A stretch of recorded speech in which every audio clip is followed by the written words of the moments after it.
Merci beaucoup Jean-Louis, c'est un plaisir d'être ici avec vous.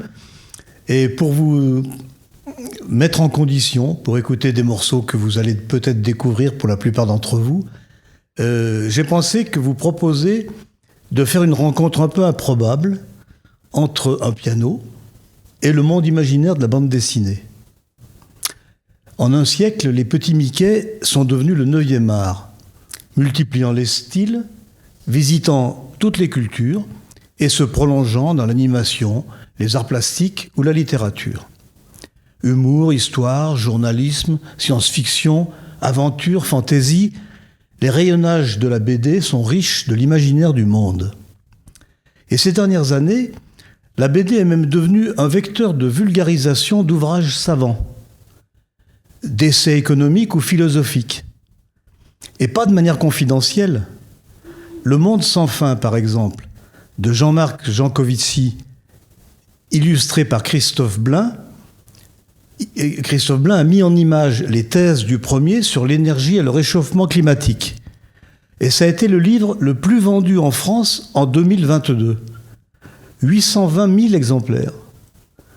Ce sont donc quelques-uns des thèmes qui parcourent le large univers de la BD que je voudrais évoquer en revisitant quelques-unes de mes compositions. La musique n'a pas de mots pour dire les choses, mais elle provoque des sentiments. Et c'est sur ce chemin que j'aimerais vous entraîner. À partir de l'évocation d'un thème, illustré par certaines bandes dessinées, laissez-vous porter par les notes. Laissez vagabonder votre esprit à travers la mémoire de vos lectures, ou bien pensez à toute autre chose. Les sentiments que procure la BD sont inattendus, et c'est à ce jeu de ricochet que je vous invite. Commençons par le début. Au départ de chaque histoire, il y a un problème, une énigme, une disparition. Le héros qui commençait à s'ennuyer n'attend que ça. Il part au quart de tour, toujours prêt à démarrer l'enquête. Explorons donc un premier thème, l'appel de l'aventure, et ouvrons ce récital avec l'éternel début. Il était une fois.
Choisir un héros, lui donner forme par le dessin, définir son caractère, tout cela est essentiel à la base.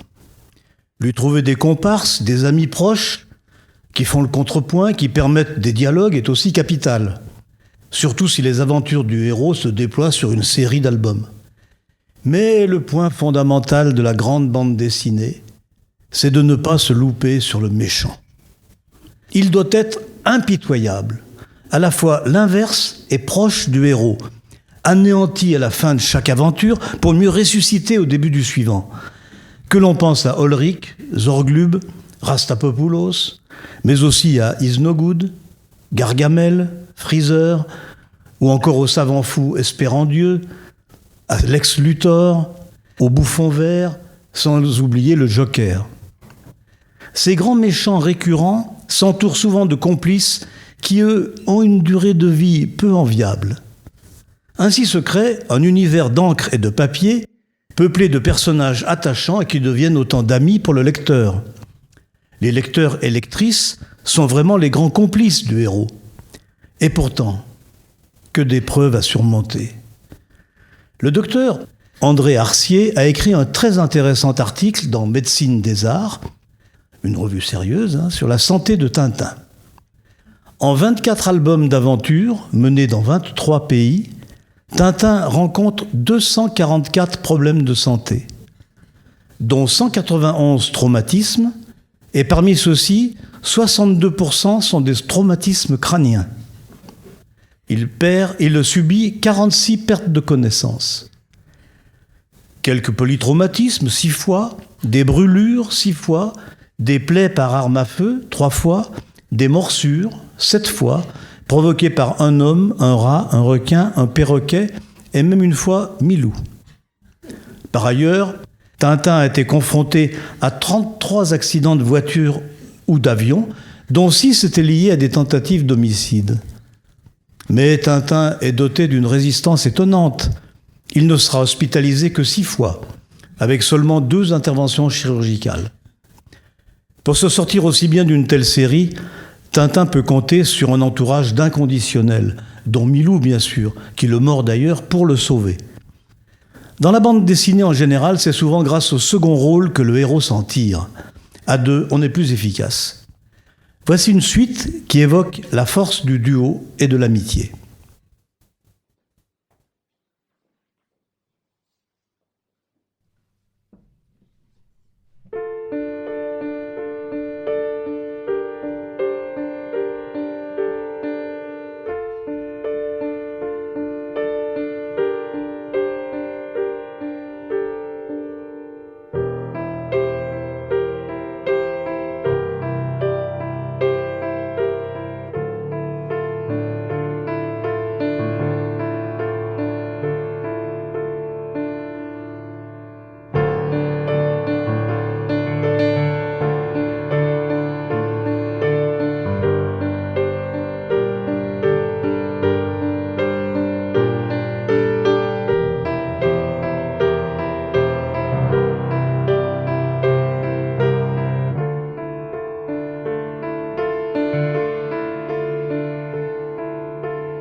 Parmi les arts du dessin, du point de vue graphique, la bande dessinée offre une extraordinaire palette de représentations du mouvement.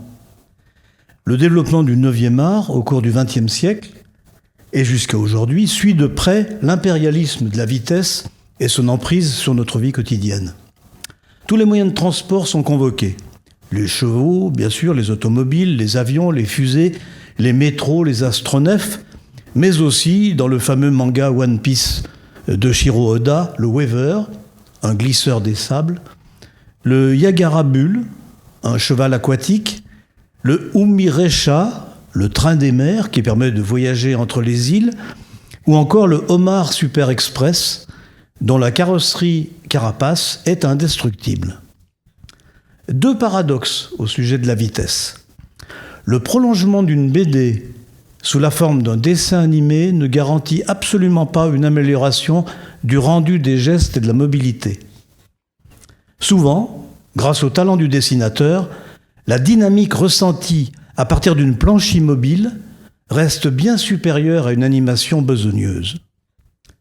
Second paradoxe, l'un des plus grands parmi les grands dessinateurs du mouvement, André Franquin, a créé le héros le plus placide et le plus statique qui soit, Gaston Lagaffe.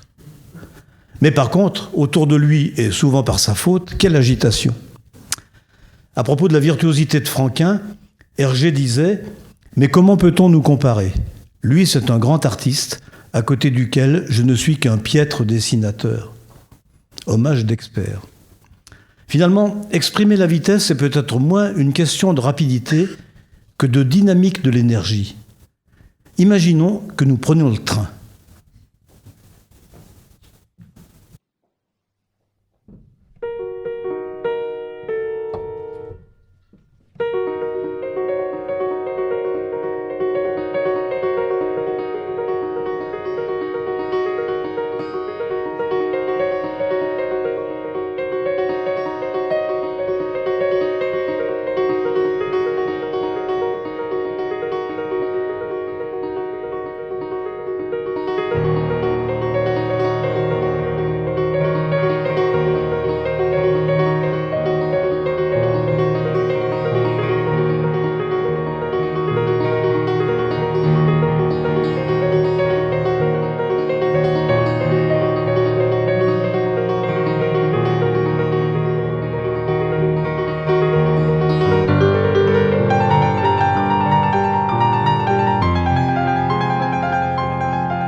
Alors si la BD explore avec brio le futur et les mondes inconnus, elle a trouvé dans la reconstitution du passé des sources inépuisables d'inspiration. C'est l'une des grandeurs des éditions Glénat, qui sont domiciliées à Grenoble, d'avoir donné à la BD historique un rayonnement international. Toute une série d'aventures ont ainsi illustré et chroniqué de grandes périodes du passé, confrontant des personnages et des faits historiques avec des héros imaginaires, respectant les événements connus, mais aussi éclairant les zones d'ombre, voire inventant ce qui aurait pu se passer. La BD historique est la petite fille d'Alexandre Dumas et des grands feuilletonistes du XIXe siècle. L'histoire est toujours une manière de parler du présent en faisant semblant de parler du passé. J'ai imaginé le glissement entre plusieurs couleurs sonores qui se rattachent à des cultures et à des époques différentes.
Il y a un côté vertigineux quand on réalise l'écart entre la tranquillité du dessinateur paisiblement installé à sa table à dessin et progressant lentement, besogneusement, à petits coups de crayon et de gomme, avec la démesure, la folie, l'extravagance des mondes qu'il met en scène.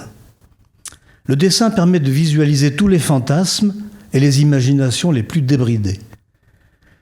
Il y aurait certainement une exploration psychanalytique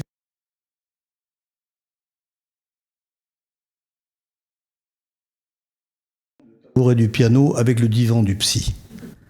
Constatons simplement que souvent, la BD insère des rêves glaçants et parfois des cauchemars terrifiants dans les différents domaines qu'elle illustre. Dans la science-fiction, bien sûr, propice aux monstres et aux points de non-retour, dans les chroniques du quotidien, dont elle n'oublie jamais le glauque et le sordide, et jusqu'aux périodes historiques, qu'elle préfère troubler et en proie au plus grand chaos. Cette fascination du rêve de la part du dessin ouvre sur une dimension obscure, sur les associations d'images hallucinantes, sur un télescopage d'éléments monstrueux où les échelles s'entrecroisent, où l'inconscient devient visible et où il n'y a plus de frontières entre réalité et imaginaire. Nous avons tous rêvé un jour que nous allions tout nus au travail ou qu'une troupe de lions nous poursuivait. Les cauchemars de la BD reprennent ces menaces perpétuelles et surtout le danger de la folie. La musique est moins immédiate que le dessin pour faire télescoper les images. Aussi, pour évoquer cette obsession, voici un morceau construit sur des variations à partir de la même suite d'accords, comme un sparadrap collant dont on ne peut pas se détacher.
Si j'avais été dessinateur, j'aurais aimé faire des portraits, des caricatures à la Cabu.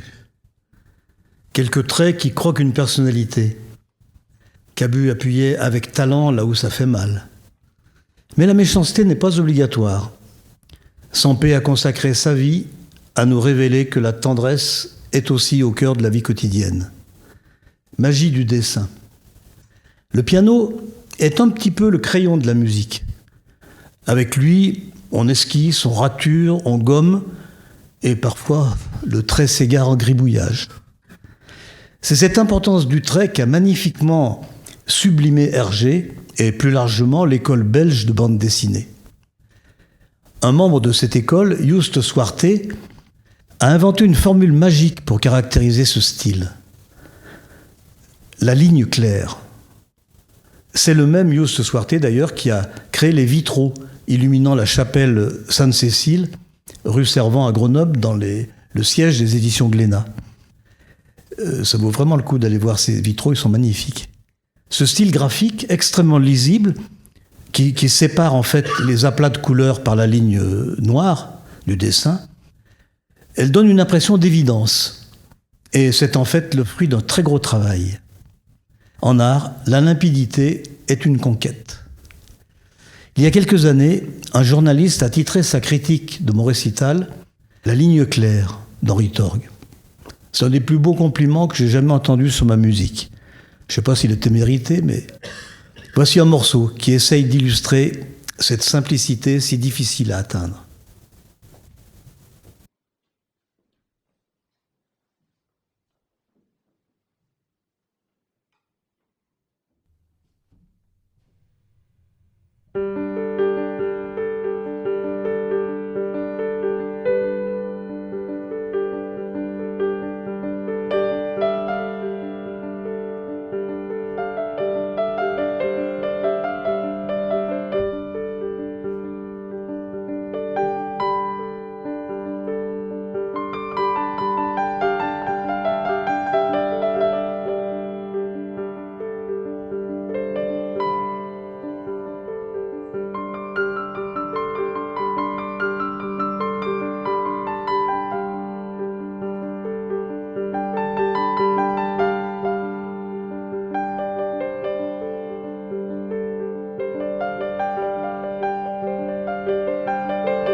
Merci.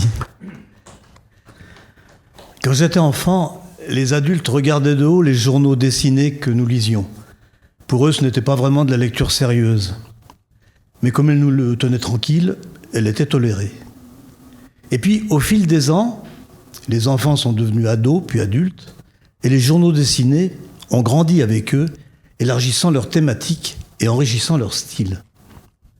Ce succès repose en grande partie sur la qualité des héros qui sont nés dans les années 50 ou un peu avant. Tintin, Mickey, Spirou, Black et Mortimer, Lucky Luke, Astérix, Achille Talon, les Schtroumpfs, et puis les Bidochons, Corto Maltese, Largo Winch, Black Sad, et tant d'autres. Maintenant que nous avons un peu de recul, on peut être frappé par la longévité de certaines séries. Car au-delà du filon commercial à préserver, la BD a intégré le passage de relais d'un auteur à l'autre comme un de ses systèmes de production. Ce sont les scénaristes qui ont engagé le mouvement. L'histoire et les dialogues appartenant finalement davantage au personnage qu'à l'auteur originel. Mais les dessinateurs ont suivi. C'est Yves Huppen, le fils d'Hermann, qui poursuit les tours de Bois-Maury, créés par son père. Balade au bout du monde, le triangle secret, voient se succéder leurs dessinateurs sans perdre leur âme. Il y a là un des points forts de l'art de la bande dessinée. Ce sont les héros, les vrais auteurs. Et ils rêvent d'éternité. De là, ces volumineuses sagas qui s'étagent sur des dizaines d'années, portées par un souffle épique. Les 7 vies de l'épervier, 7 tomes. Le Troisième Testament, 9 tomes. Kid Paddle, 18 tomes. Dragon Ball, 42 tomes. Bleach, 74 tomes. Ou encore One Piece, qui porte vraiment mal son nom, 102 tomes, jusqu'à aujourd'hui. Voici un morceau à la gloire de ces héros éternels qui ne manquent pas de souffle et dont toutes les aventures se concluent par « à suivre ».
On ne dira jamais assez de bien de la cour de récréation, voisine du domicile de Zepp, qui lui a inspiré le personnage de Titov. 24 millions d'albums plus tard, il prouve l'efficacité de l'humour dessiné pour l'éducation. Avec l'aventure et la fantaisie, le rire est l'un des piliers de la BD. Écoutons un des maîtres du genre, René Goscinny.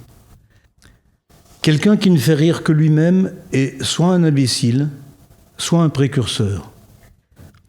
Quelqu'un qui fait rire un petit groupe de gens est un monsieur agréable à inviter.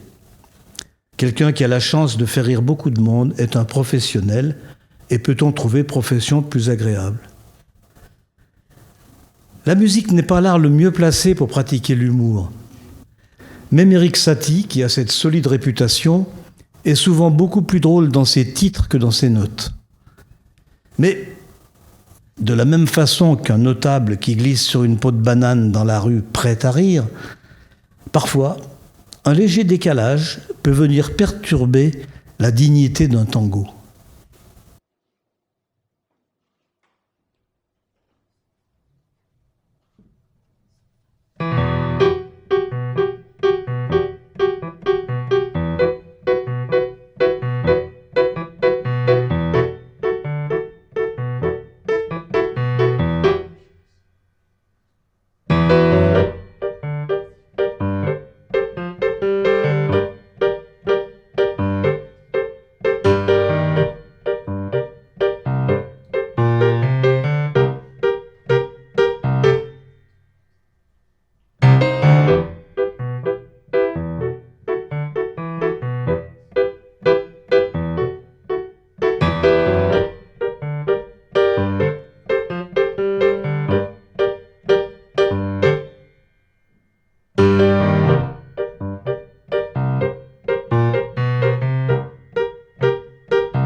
Dans l'univers très masculin et souvent machiste de la BD, les femmes ont mené deux guerres. La première a été de se faire une place comme d'authentiques autrices et dessinatrices. Apparue en 1963, Claire Bretéché est quasiment la seule femme. Puis, au milieu des années 70, on découvre Laurence Harley, Chantal Montellier, Annie Gözinger et d'autres dont le talent éclate. Mais il faut attendre l'année 2000 pour que le Grand Prix d'Angoulême soit remis à une femme, Florence Sestac. Puis, Marjane Satrapi fait un triomphe inattendu avec Persépolis. Et au même moment, l'explosion des mangas en France révèle à la fois des auteurs femmes et un large public de lectrices, adolescentes et adultes. Vers 1985, on comptait en France environ une dessinatrice de bande dessinée pour 25 dessinateurs. La proportion d'autrices a triplé en 30 ans. La seconde guerre que les femmes mènent toujours concerne les héroïnes de la BD. Comment ne pas être prisonnier des stéréotypes et des fantasmes masculins?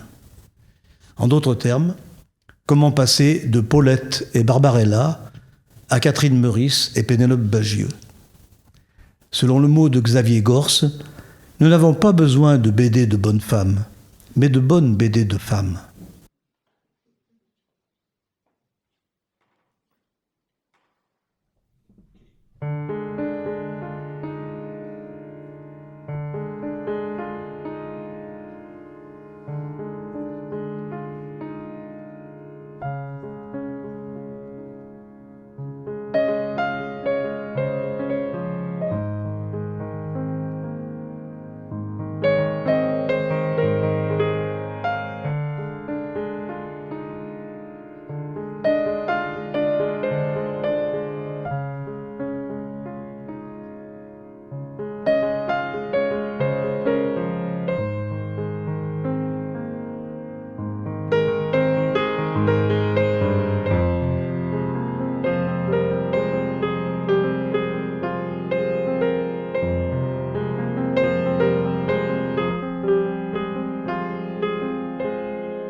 Merci.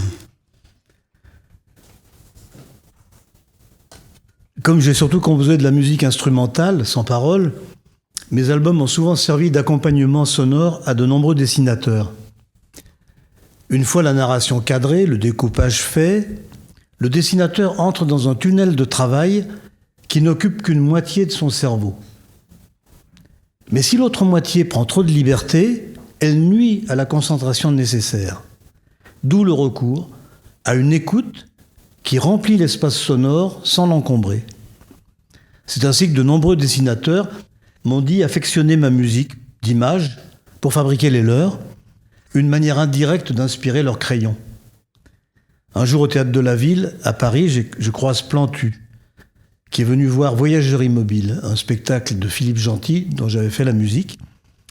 Et je vais pour lui dire tout l'air frais que nous procure son dessin tous les jours à la une du journal Le Monde, à l'époque.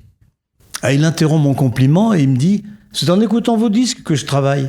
Nous sommes portés par la même brise. » Pour jouer encore une fois ce rôle d'ange gardien du dessin et pour rassembler en un bouquet final les diverses couleurs abordées jusque-là, je vous propose une bande non dessinée. Juste avec des notes et toutes vos imaginations, nous allons ajouter un album supplémentaire au prestigieux catalogue du 9e art. Uniquement sonore, parfaitement éphémère, mais enraciné dans cet imaginaire de la BD auquel ce récital souhaitait rendre hommage. Voici une aventure en mélomanie.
Merci vraiment beaucoup de votre attention. Je voudrais remercier Jean-Louis de son invitation et beaucoup remercier Julien, le technicien de la salle, qui a fait un travail considérable aujourd'hui. Il a fallu tout faire en un temps ramassé. Il nous a fait de superbes éclairages et je le remercie infiniment. Et puis, merci aussi à une autre équipe qui s'est greffée sur la technique du jour pour capter en vidéo toute cette opération. Merci beaucoup Quentin et Victor de votre participation.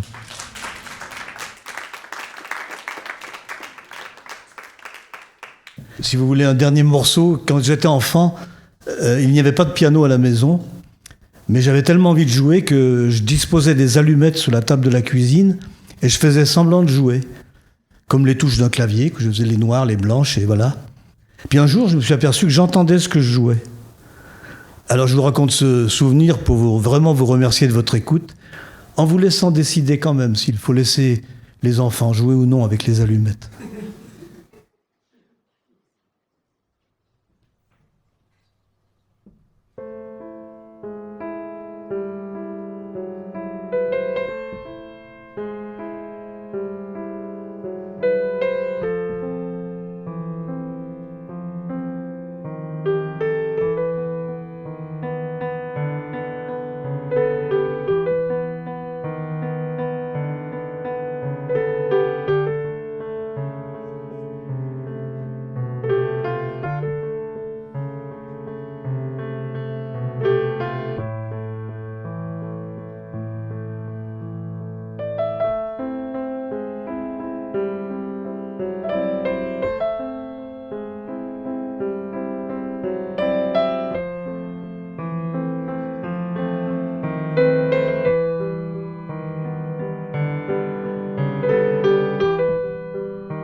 Si vous avez encore du courage, on peut se retrouver dans le bar qui est juste à la sortie, un petit moment dans 2-3 minutes.